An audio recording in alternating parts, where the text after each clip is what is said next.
Comment lutter contre l'obésité? En France, 6,5 millions de personnes souffrent de cette maladie.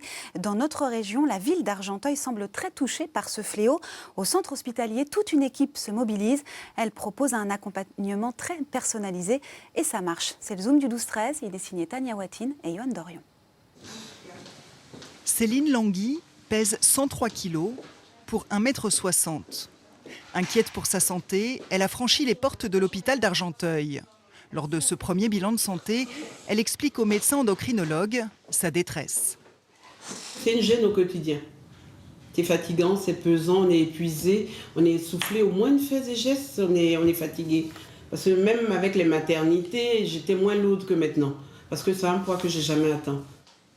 Céline Langui souffre de ce que l'on appelle une obésité morbide. Son indice de masse corporelle, qui se calcule en divisant le poids par la taille au carré, est de 40. Un IMC jugé dangereux, car il implique des problèmes cardiovasculaires, respiratoires, articulaires, des risques de diabète et même de cancer. Dans son cas, l'opération de l'estomac semble la solution la plus appropriée. À Argenteuil, quand les patients ont été suivis par des diététiciens et psychologues pendant 6 à 9 mois, les chirurgiens opèrent. Par cœlioscopie, ils enlèvent 2/3 de l'estomac. Non seulement le patient mangera beaucoup moins, mais contrairement au simple anneau gastrique, la sleeve gastrectomie permet de ne plus avoir faim. Quand on enlève une partie de l'estomac, il y a une hormone en fait qui n'est plus présente car elle est sécrétée par le tissu gastrique et donc les gens n'ont pas faim. Et donc cette sensation de satiété, ils l'ont pendant 6 mois, 1 an, ce qui les aide beaucoup. Mais l'opération n'est pas une baguette magique, c'est juste un coup de pouce. Pour cette jeune femme opérée la veille, le plus dur reste à faire, maigrir.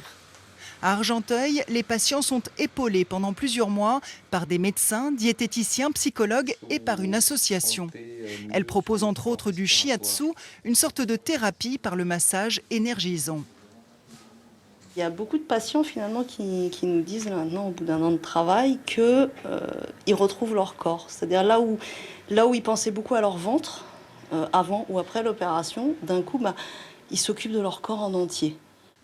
Et parce que le moral est un pilier de l'amaigrissement, des groupes de parole sont organisés chaque semaine entre futurs opérés et anciens patients. Sandrine Thomas ne rate pas une réunion.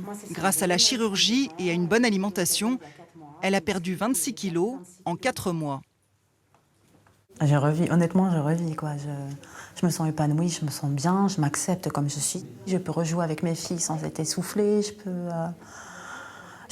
peux marcher longtemps sans avoir besoin de m'arrêter, je peux remonter les escaliers, refaire mon ménage sans problème. Non, franchement, pour moi, c'est vraiment une renaissance. En général, la moitié des patients opérés de l'obésité reprennent du poids au bout de 5 ans. À Argenteuil, le taux d'échec est beaucoup plus faible grâce à un accompagnement à la fois médical et associatif.